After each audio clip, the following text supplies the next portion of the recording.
क्या था? देखिए, आज विजिलेंस ने पूछताछ के लिए बुलाया था और जो उन्होंने प्रश्न पूछे हैं उसमें से अधिकांश के जवाब आज दे दिए हैं और कुछ के जो दस्तावेज चाहिए तो वो आगे जो है उपलब्ध करवा दिए जाएंगे, ऐसा मैंने उनको कहा है। पर जो उन्होंने पूछा था उनके पास जानकारी कम थी, वो उससे ज़्यादा है, क्योंकि उन्होंने 2 रजिस्ट्रियाँ निकाली थी कि पैतृक भूमि की जो सेल हुई है तो वो 2 नहीं है, वो 14 हैं।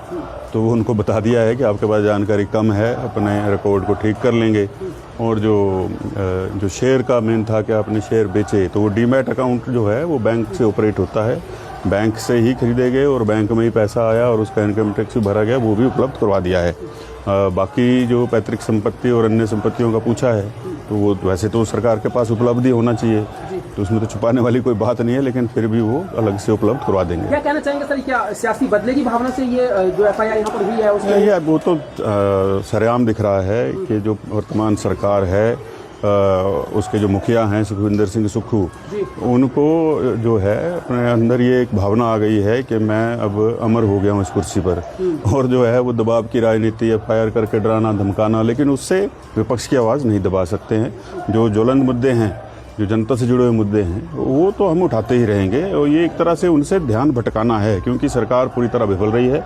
अब चाहती है कि इस तरह के मुद्दों की तरफ जो है वो जनता का ध्यान केंद्रित रहे और जो बात है रोजगार की, विकास की, उसकी तरफ जो है वो जनता का ध्यान न जाए। तो इसी काम में सब लगे रहेंगे।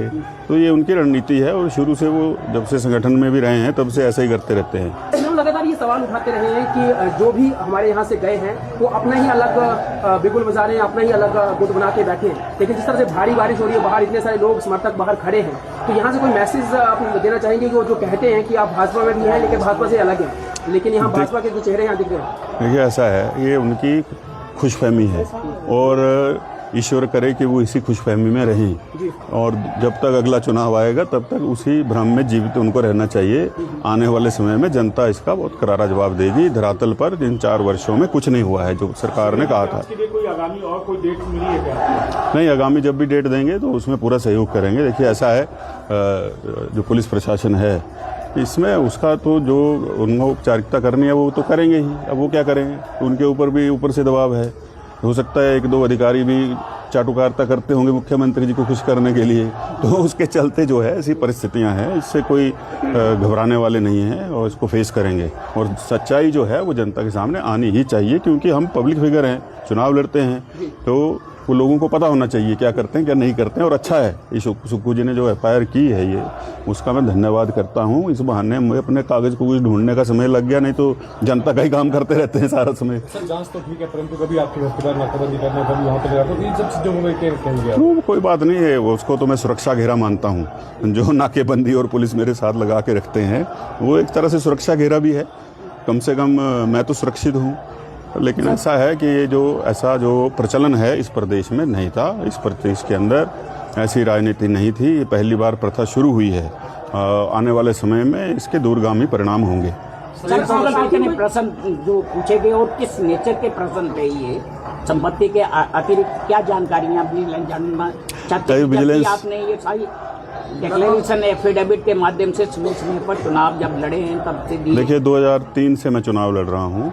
जितने चुनाव लड़े हैं सबके ऑनलाइन हल्फनामे हैं, जो उनमें है वही है। उसके अलावा कोई छुपाने या कोई उसको छुपा करके रखने की बात नहीं है। अब लेकिन अब ये चाहते हैं कि सारा कुछ डॉक्यूमेंटेड चाहिए तो वो दे देंगे, लेकिन उससे हट करके कुछ नहीं है। सिर्फ परसेप्शन बनाने के लिए प्रयास है मुख्यमंत्री जी का, जो विफल होगा। कितने ऐसे प्रश्न पूछे गए सर? देखिए, बहुत सारे, आज भी मेरे ख्याल से काफ़ी सारे प्रश्न हैं, मैंने गिने तो नहीं लेकिन हमने उनका जैसे जैसे प्रश्न थे उनका मुख्य बिंदु यही है कि आपकी संपत्ति कहाँ है, कितनी है, उस तरह के प्रश्न हैं। सर, आप कह रहे हैं कि बदले की भावना से सारी चीजें हो रही हैं, तो अपनी सियासी रणनीति कुछ आगे बनाएंगे ऐसी चीजों को लेकर? आप भी कुछ ऐसा? नहीं, देखिए, ये हमारी सियासत का हिस्सा नहीं है। हमारी सियासत का हिस्सा है कि प्रदेश के अंदर जो मैंने जैसे कहा ज्वलंत मुद्दे हैं विकास के, प्रदेश को आगे ले जाने के, हमारा ध्यान उस तरफ केंद्रित है। ये तो चलता रहता है। ये तो सुक्खू जी को लगता होगा कि मैंने बहुत बड़ा काम किया है, उपलब्धि मानते होंगे इसको। हमारी नज़र में कुछ नहीं है। आपके द्वारा भी एक शुरुआत हुई है व्यक्तिगत संपत्तियों की जांच की, बाकी भी बहुत सारे विधायक हैं, क्या ये आगे बढ़ेगा जो ये सिलसिला चल रहा है? देखिए, जो उस विचार का होगा वो उसको आगे बढ़ाएगा, जो हमारे जैसा होगा वो प्रदेश को आगे बढ़ाएगा, इतना ही फर्क है। सुधीर जी, मानसून सत्र शुरू होने वाला है, उसको लेकर क्या तैयारी रहेगी? क्या पूरी तैयारी है। ये उसमें भी जो प्रश्न लगे हैं और जो विषय लेकर के हम जा रहे हैं, ये उससे घबरा कर ही FIR जो हो रही हैं, ये उसका ही एक हिस्सा है, ताकि ये लोग अंदर बोलेंगे नहीं कुछ मैं इनको डराऊंगा, तो ऐसा होने वाला थोड़ी है।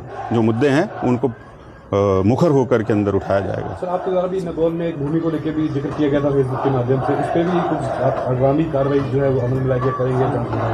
और वो तो पब्लिक डोमेन में है, और कोई चाहे मंत्री हो मुख्यमंत्री हो अगर सोचते हो कि किसी और के पास जानकारी नहीं है तो ऐसा नहीं है, सबकी है। अपने कागज ठीक रखें, हमारी तो जो चिंता कर रहे हैं उसको करते रहें। एक दोस्त आपने ये भी डाली, हमने अभी तो आगे आगे देखिए होता है क्या, इब्तदा इश्क है। जो आज तक हैं पैतृक हैं जो परिवार के सदस्यों की हैं वो सारी जानकारी मांगी है और दे दी जाएगी, कुछ दे भी दी है आज।